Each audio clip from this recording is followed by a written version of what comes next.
When do you want to start? Like this now. This minute? Yes, this now. Hey. I'm feeling. Well, I'm glad because I'm ready to go. I gather. Little playing on the bongos this morning. Little finger music, you know. How it is. Yeah. Good If you weren't doing that, what would you be doing? I don't know. Nothing. Idle hands in the devil's workshop. Whatever. How about an idle Idle. devil? Naughty. Don't be a naughty.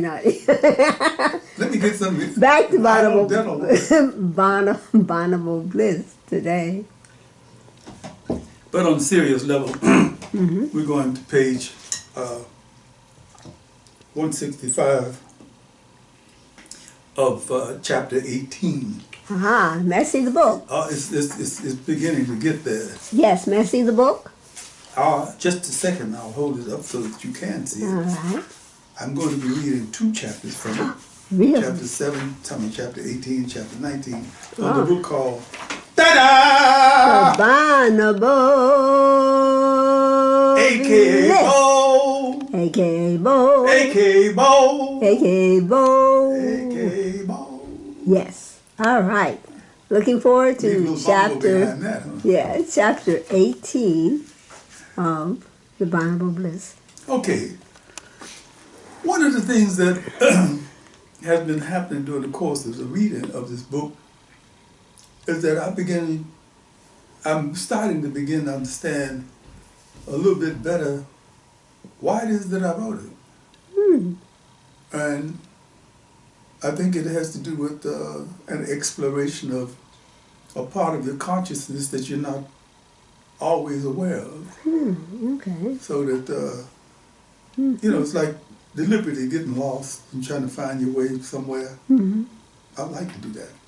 Okie dokie. Not a lot, but, On occasion, you have enough gas. Yeah, well, you know what I'm saying. I mean, you don't want to be And time. out there. So let me continue, leaving off from where we were. We've had a real interesting exchange between the members of the Richard G. Sharpe and the members of the committee who want to question anything that scientists do. The Oversight Committee, yes. The Oversight Committee, because they have no real, no real station in life, no real purpose other than trying to Come up the work. mess with people. Yeah. No, that's right. It was a relatively easy matter to sell old Dan on the idea of returning to the closed session. Dan, don't you see? It serves no real purpose for you to leave at this point. History is being made here today, and you're part of it. In addition, I might add, I think we're about to turn the panel on its collective ear. We are? It was confirmed by a broad week from Max.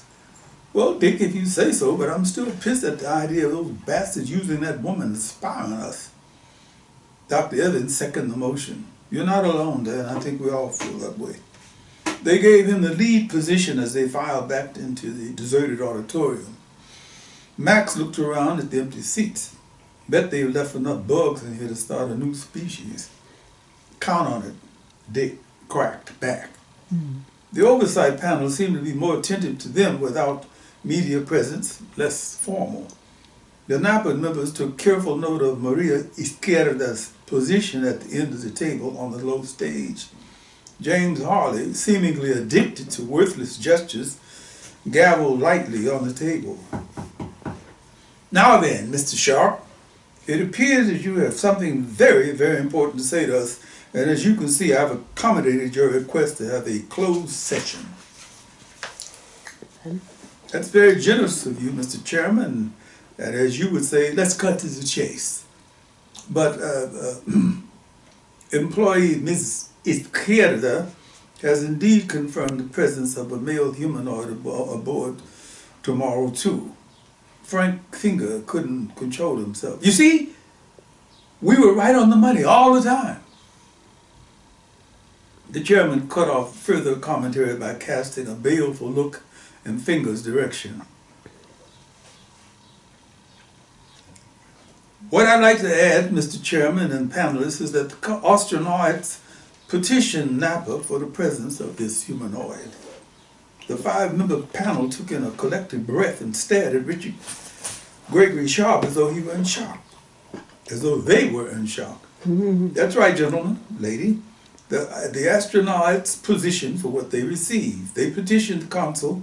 Their petition is in my files. They petitioned for a means to relieve sexual tensions, which can become a major league problem during the course of a long-duration mission.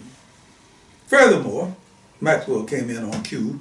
Mr. Bonobo Bliss, the humanoid that was launched with the crew of Tomorrow 2, is not a sex toy. Mark Lynch came close to screaming at them. What about the morality of this situation, Dr. Waters-Sharpe? What about morality? Mr. Lynch, in this instance, our concern was more about morale than morality, she answered calmly.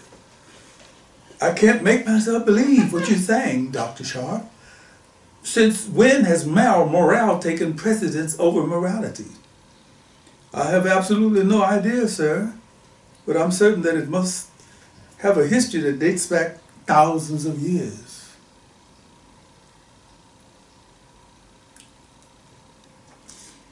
The director sliced in savagely.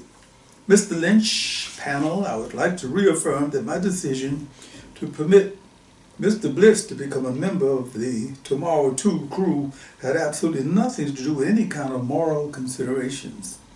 It was simply a reasonable response to a reasonable request.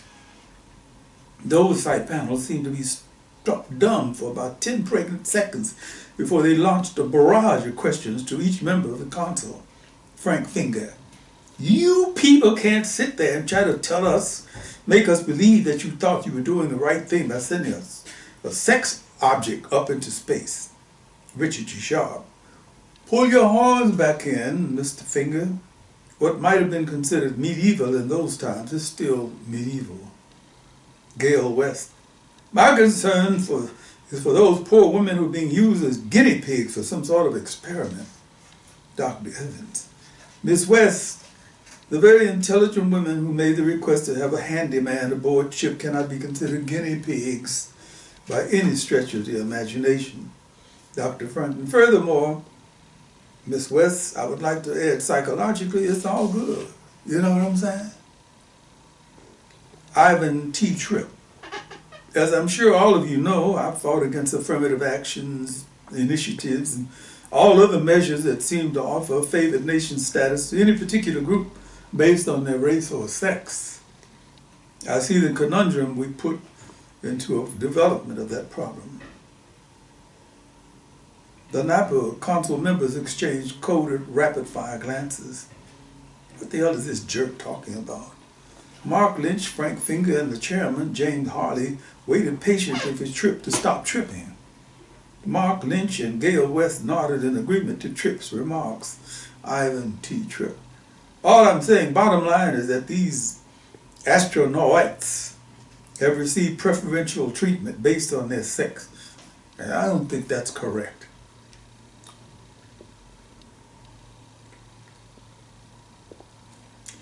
So what's the problem, Mr. Tripp? If they had all been lesbians, we would have been dead wrong to supply them with a heterosexual male. Dick Sharpe realized he'd made a boo-boo with the use of the word wrong. It was never wise to give people like Tripp access to thinking that they would never have been capable of on their own. Ivan T. Tripp. So, you see, that's what it eventually boils down to. The wrong of it. Milton O'Gara coughed discreetly and raised his hand before he spoke. He was recognized by the chair. Well, first off, I'd like to thank the Oversight panel for giving me this opportunity to speak. Having said that, I'd like to say, as the official spokesman for the Napa Consul, I've been very concerned about telling the truth, about telling the Napa story as truthfully as possible. He paused to stare up at the faces staring down at him. I'm the PR man for the Napa Consul. I have been since the beginning of the program, and I've never been asked to tell a lie. No one, not even the director himself, has ever asked me to do a PR spin for Napa. Dick Sharpe has always said, go out there and tell them the truth, Milt. James Harley, the chairman, gavelled for attention. I'm asking for a 15-minute break. We will resume our meeting in 15 minutes. What do you make of it? Dick asked his wife. You gotta pee, that's what I think we make of it.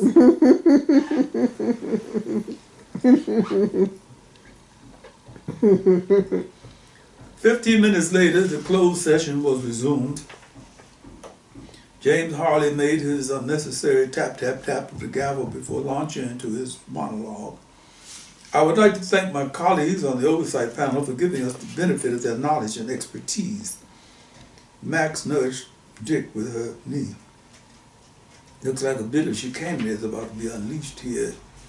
And he continued, I'd like to thank you guys, the Napa Council members, for doing the splendid work you've been doing. Now then, having said that, I'm going to have to inform you that the oversight panel will be getting back to you within the next 3 days. Getting back to us about what, Mr. Harley? I'm glad you asked that question, Mr. Sharpe. We're going to give you our decision concerning the future of tomorrow, too. Do you think we're going to just sit here and allow you guys to have your way? Mark Lynch snarled. Do you think we want to have future generations to think that we have permitted Napa to have sex orgies in space and did nothing? Yes, Gail West chimed in. We want those poor girls returned to Earth immediately. Maxwell Waters-Sharpe looked around for something to throw at the idiot sitting in front of her. Her husband placed his hand on her shoulder to calm her down. The other council members appeared to be in various states of shock. Dan Shepard's mouth was moving, but no sounds came out. Mr. Chairman, the director began calmly, but with an edge to his voice. We were asked to come here today to give the panel a few simple answers to a few simple questions. I think we've done that. Some of what we've done as scientists has been mischaracterized. For example, this absurd notion that we put a humanoid male into space to have orgies with the women aboard tomorrow too would be funny if it weren't so ludicrous. What we've done is no more or less than others past have done to make it possible for the explorers to have a healthy, safe journey, physically and psychologically. Frank Finger seemed to be bouncing in his seat. Aren't we forgetting something, Mr. Director? Aren't we forgetting the morality factor here? I think I'll give my wife the opportunity to answer that one. He winked at Max with his off eye. Chew the asses, honey. Mr. Finger, the name is Finger, F-E-N-G-E-R, Dr. Waters-Sharpe. I've already informed you. Yes, of course, Mr. Finger.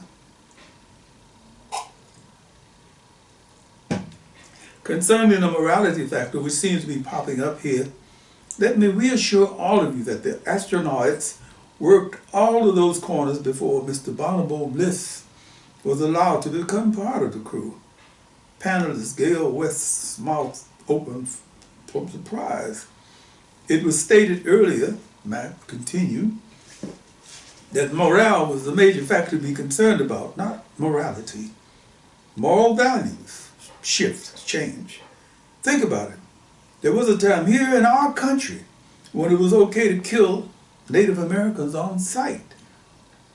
There was a time when it was considered okay to enslave Africans. It was okay for white men to do damn near anything they wanted to do. It was not okay for white women to complain about their husbands raping African women or for unions to exist in sweatshops. I could go on and on about what your precious morality rubber stamped at one point in our history and continues to do so up to this moment. Think about it. Morality, moral values seem to fluctuate, change over time, but no one has ever questioned the unchanging need for high morale in any undertaking, whether it be a football game or a space voyage. Finally, Mr. Chairman, panelistas. I'm going to go out on a limb a bit here and leave you with a bit of futuristic jerky to gum on. Mark Lynch, the owner of upper and lower dentures, reddened, feeling that her remark was directed at him. Max didn't make him feel more secure by glaring in his direction for a solid minute as she spoke.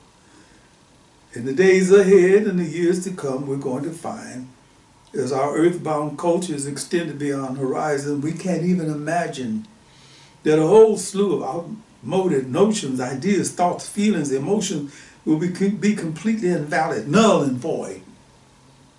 You people are stuck in another age, in another sense of self. So there's really nothing I can say to make you understand how a young woman would feel if she knew she was going to spend years of her life in space without it. She paused, linked her arm through her husband's arm, without a dick. Well said. Well said. I repeat. Without a dick. Without a dick. Yeah, okay. The Navajo Council members applauded, including Dan Shepard, but with a disapproving frown. The oversight panel, 4 men and 1 woman, did not applaud, but shared Dan Shepard's frown. Chairman James Harley rapped with his gavel, more way to throw off frustration than anything else. So now we know where we stand. Good.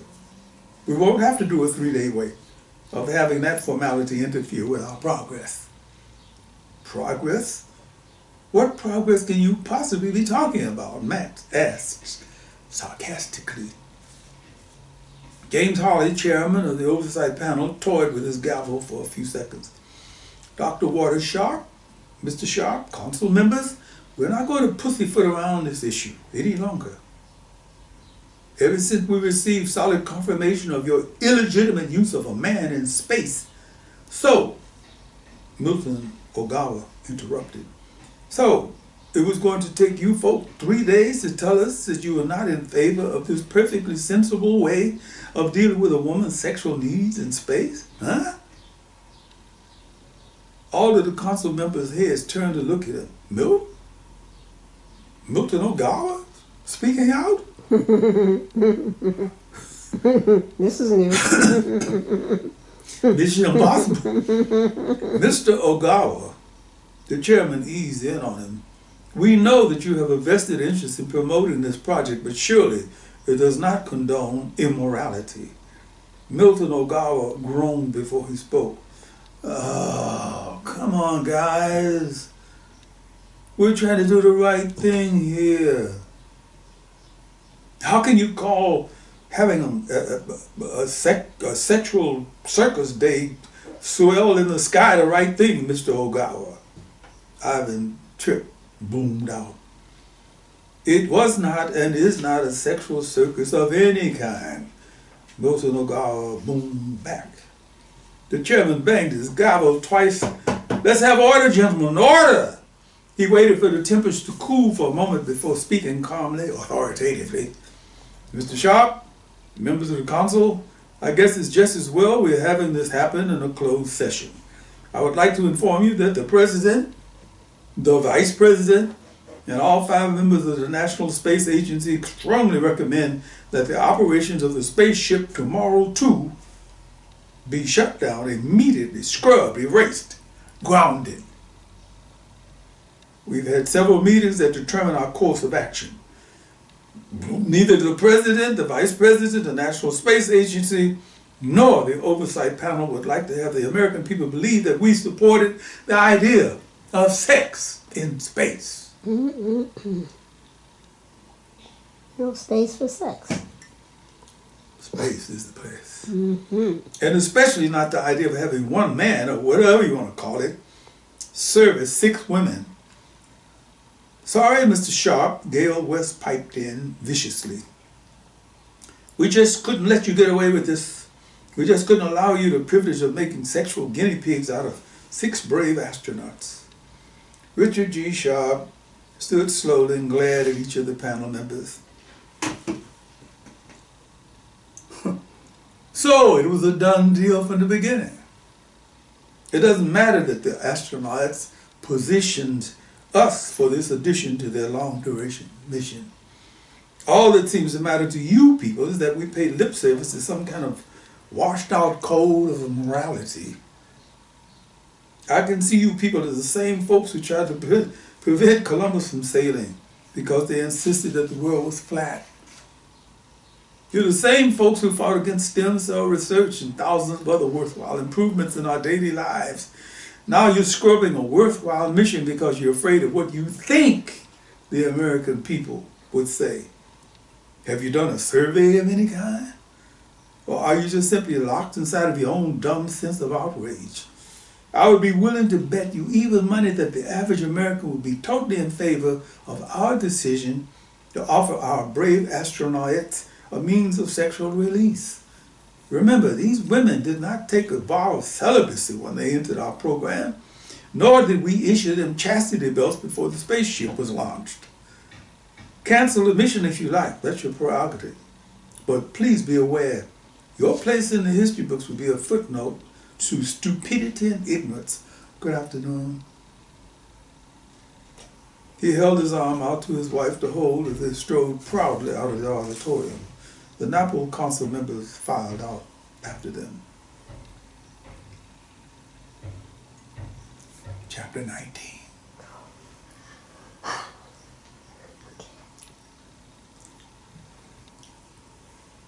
Chapter 19. I'm looking forward. Go ahead. Go ahead. Yes, please. Yes, please. Salena closed her eyes, feeling as though years were going to be squeezed through her tightened eyelids. Mildred Chan noticed her friend's distress and drifted over. Salena, what's wrong? You okay? Salena removed the headset from her ears and handed it to Mildred. Puzzled, Mildred clamped the headset onto her ears. Oh, no, they can't. They can't do this. Shirley Desk and Fatima Bayati floated over from their station to check out the cause of the problem. The message coming through the headset was direct and to the point. Astronauts above tomorrow to please be advised that your mission assignment has been curtailed. You will be reorbited in a matter of days for your return to Earth. We regret that the voyage has come to an end without a definite conclusion, but we can assure you that your efforts have been superior and have been duly recorded. You will receive the nation's thanks for your splendid work. We repeat. Salena, the officially designated communications officer, immediately called Napa Control for clarification, explanation. This is Space Agency Control. The information you've been given is correct. I repeat. That's strange. I called Napa and they hip-hopped me to Space Agency Control. Try it again, Kwanzaa urged. Try it again. Maybe you were channeled into the wrong frequency. 5 minutes later, the same metallic voice repeated the same statement. It sounds like a recorded message. So what does this mean? It means that our long-duration mission has been canceled, scrubbed. Deborah Perlman and Fatima Bayati embraced each other, tears sliding on their cheeks and drifting off into the cabinet space. How can they do this? Mildred literally wailed. How? Salena shook her head with disbelief. Shirley Desk called out to Deborah and Fatima. I wish you people would stop weeping. You're going to get us all wet up in here.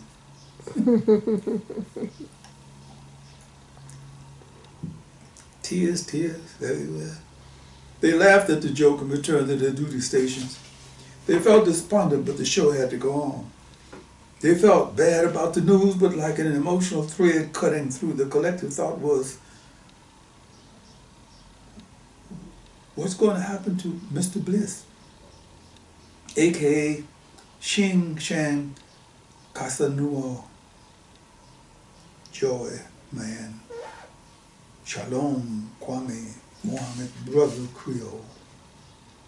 Max exchanged / passed Dick the editorial pages he passed to the front page. They were propped up in bed, enjoying their by now Saturday morning ritual, a long jog on the lakefront, a joint shower, espresso, and a sliver of lemon cake. The hell with the crumbs. and a hard look at a couple of daily newspapers. Max, what do you make of this? Dick flicked his right hand at the editorial page of the Times. Space sex probe proven false. She lowered her section and removed her glasses. The spin is on. Did you check this out? They're saying that everything we said, all of what came out of that open session oversight panel meeting was false. Some kind of weird stuff we all made up. The spin is on. Wow. Seems unbelievable that the public would allow them to get away with this. Max pushed her glasses back on. It pains me to say this, to repeat this, but I had a journalism class once, way back when, that was taught by a crusty old bird named Morris Tish. Nobody escapes my stories. I understand. He used to say at least once a week, listen to me closely. The public has an attention deficit disorder. The most serious news may be forgotten in a week or less. It all depends on how serious the spin is. It was hard for me to believe that. I fought the idea for a long time till reality began to intrude on my fantasy world. Yeah, reality is a bitch. Just look at what they've done over the past month. They scrubbed Tomorrow 2's mission. The official explanation is some sort of convoluted mechanical failure. You'd have to be an astrophysicist with a major in space-age magic to know what they're really saying. Did you have a chance to talk with the astronauts? Very briefly, with dozens of security people around. I can tell you this. They were 6 very, very disappointed women. They're being debriefed before they're given their little medals in the obligatory parade. And I was informed by the space agency that our project design, namely Mr. Bonobo Bliss, will not be returned to the Maxwell Waters-Sharpe research group before they conduct a battery of tests / examinations. Whatever that's supposed to mean. They returned to their sections of the papers for a few minutes before Dick interrupted their reading. Incidentally, I received a registered letter yesterday informing me that I, Mr. Richard Gregory Sharpe, director of the Napa Consul, had been kicked up to Mr. Richard Gregory Sharpe, executive consultant, with a substantial raise in pay. The new job designation or description indicates that I will have a larger desk, a new secretary, and nothing to do.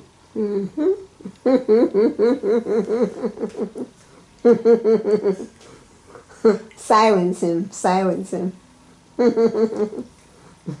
know how it's done. Yes, okay. Max bit her lip and felt like crying. What are you going to do? I thought we might take a little vacation in Antigua, do a little fishing, sunbathe in the nude. It'll take at least a month for the transition to happen. I'm going to go out on my own terms when I decide to do that. She smiled in spite of the urge to cry. You're incorrigible, you know that? I do know that. They kissed gently, an affectionate gesture between husband and wife, friends. Oh, incidentally, speaking of incidental stuff, he looked at her expectantly. I received 3 letters last week from 3 corporations our research group was working with.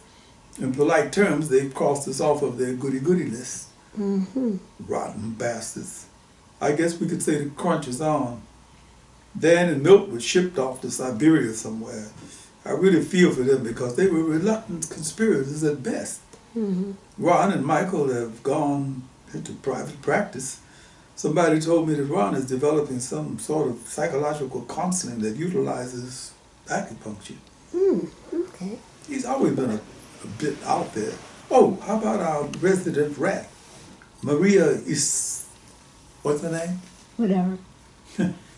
Dick laughed at his wife's description of the oversight panel's plan. We shouldn't be too hard on her. She was just doing whatever she had to do for a little cheese. I get the inside dope that she's now a receptionist in the National Space Agency office. My, how small have risen. They returned to the task of analyzing the newspapers for a few minutes before Max popped up with an idea. Dick, tell me once again, who is going to do what with Mr. Bonobo Bliss? The National Space Agency decided that they needed to conduct a battery of tests, examinations before returning Mr. Bliss to your research group. He stared at the cynical expression on her face for 10 quick seconds. No, you don't think. Yes, I do think. We've got to get Mr. Bliss out of their hands before they begin their dirty work. They strategized for a couple of minutes before the lights began to blink, blink, blink. Dick, you still have your top clearance status intact. So far as I know, I think it'll take a couple of weeks to completely close me out. Great, that'll allow us an opportunity to steal Mr. Bliss, to take him out of captivity. I read you loud and clear, baby. What do you want to do it? What better day than Sunday? Let's get dressed. Whoa. It took 3 phone calls from the director of the Napa Council to find out where Mr. Bonobo Bliss was being detained. He used his lowest, most authoritative tones to get what he wanted. Yes, this is Richard-Sharpe, director of the Napa Council. We'll be arriving for our interview with him, with the humanoid Mr. Bliss, within the hour. He has some very important information for us. Please give me the directions. What was that about, and where is he? I managed to reach one of the security people. He told me, the director, where our Mr. Bliss is being detained. They're holding him in a safe house, believe it or not, on the outskirts of the city. I have the directions. Let's go.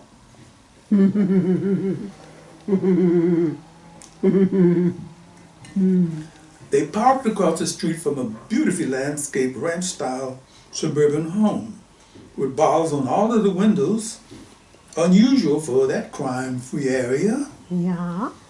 And watched 2 well-muscled young men in khaki pants and black shirts casually stroll around the premises. It would have been difficult for anyone to recognize this as a prison for Mr. Bliss or anyone else.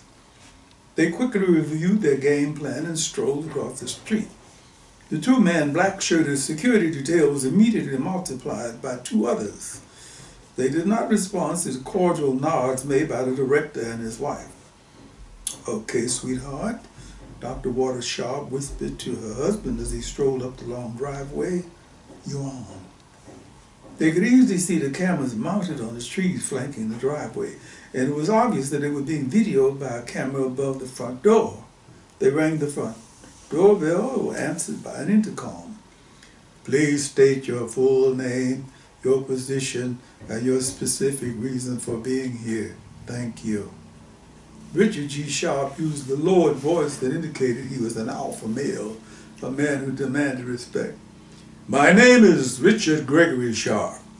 I'm the director of the Napa Council, and I'm here to interview the humanoid who was removed from the spacecraft Tomorrow 2 last month. My name is Dr. Maxwell Waters-Sharpe, founder, CEO of the Maxwell Waters-Sharpe Research Group, and I'm here to assist the director. As the project designer for the humanoid, my presence is absolutely essential.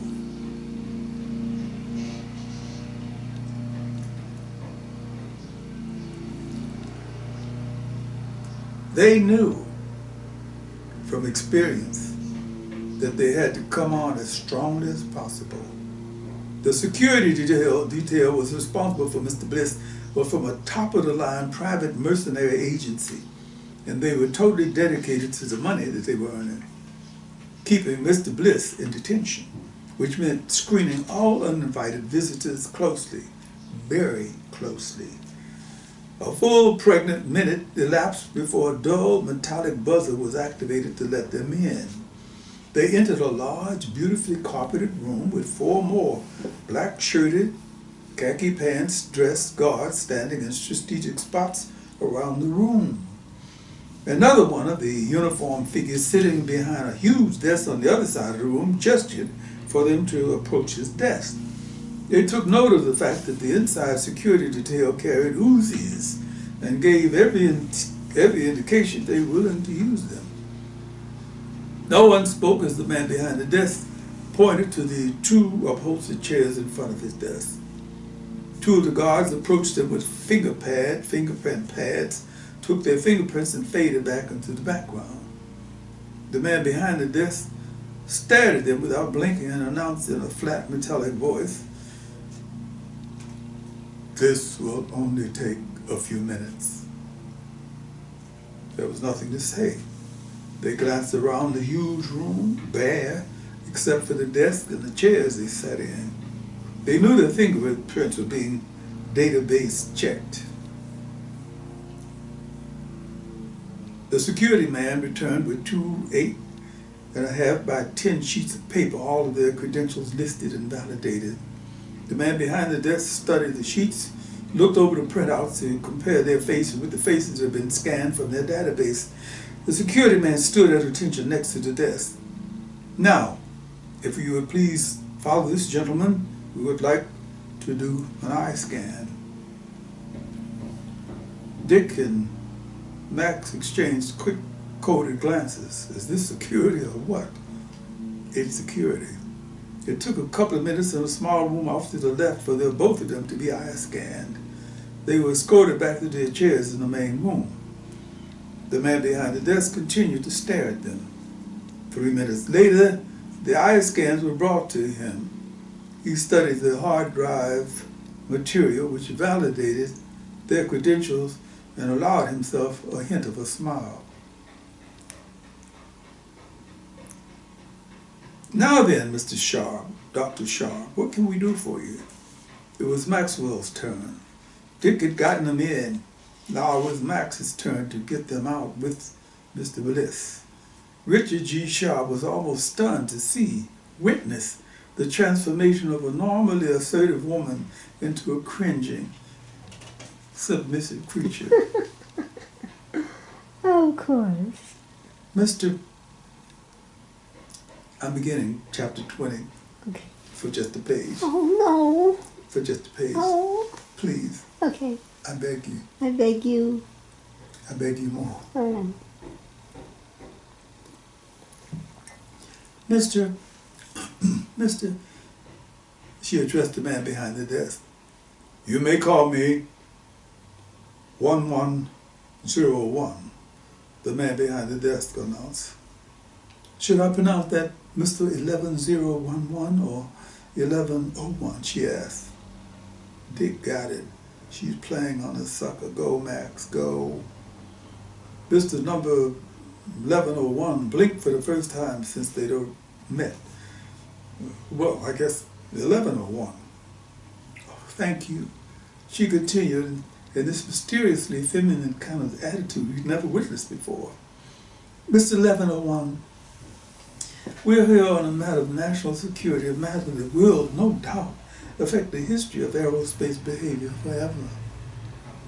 She paused dramatically, allowing the importance of her message to sink behind Mr. 1101's inscrutable mask.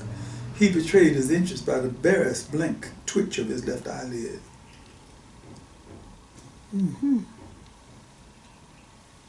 "Yes? We must have your vow of strict confidentiality before we go any further." "Yes, of course, Dr. Waters-Sharpe, you have my word." They could easily imagine the tapes being exchanged for fresh ones, audio-visual scanning. They knew that they were being monitored from every angle. Good.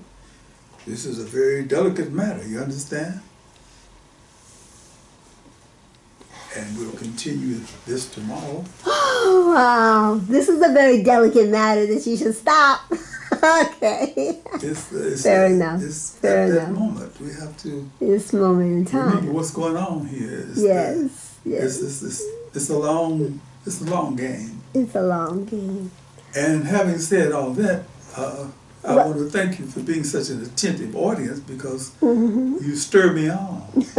Thank you, sir. Thank you, sir. Thank you, Odie Hawkins. Website, www.odiehawkins.com is read chapter 18, 19, and the first page of 20 from Mr. Bonobo Bliss, a.k.a. Bo. Hey, it's really beginning to get kind of heated up. It does get heated, more heated, if I recall. However, the book can be purchased at Amazon, Barnes & Noble, Toronto House, Or you can go to your local bookstore and say, I want a copy of Mr. Bonobo Bliss, a.k.a. Bo, by Odie Hawkins. And let me zoom in on the cover. There we go. And zooming out. Again, thank you, Odie Hawkins. We will look forward to the next reading of Mr. Bonobo Bliss, as well as Moments in Time, Zoom at 2 o'clock on Sunday. And my goodness, we're busy, aren't we? Yes, yes. How did you enjoy your Tai Chi class today for the first time in months? Love the class. I enjoyed We had seeing... 12 people there, Oh, there are... including Master Tom. I counted them. Okay, I was curious at how many. And De Jesus was there, the new student. Okay. He's the newest student, right? Yes, he's the newest student. From Mexico City? No, he's from Mexico, but some small place, Small but he lives in place. Mexico City. Right, definitely. So he's shows a lot of promise in learning. And of course, Helen and Steve and Linda, Melody, Namako. Jesse. Yes, Jesse, okay, Fred and Eileen, and just a host of folks. Lisa, yes, she was there. That was a surprise. Definitely, definitely. And always totally appreciate Master Tom. Yeah, he's become an iconic figure in this. Oh, Alfred too. Did I forget Alfred? Yeah. I think you mentioned Alfred. All right. The agricultural expert. Yes, the agricultural expert. Definitely. Well, with that, we look forward to seeing you again, like I said. That was an extraordinarily lovely reading. Mimba. And Itness. See you, Alfred. And Master Tom. And Master Tom.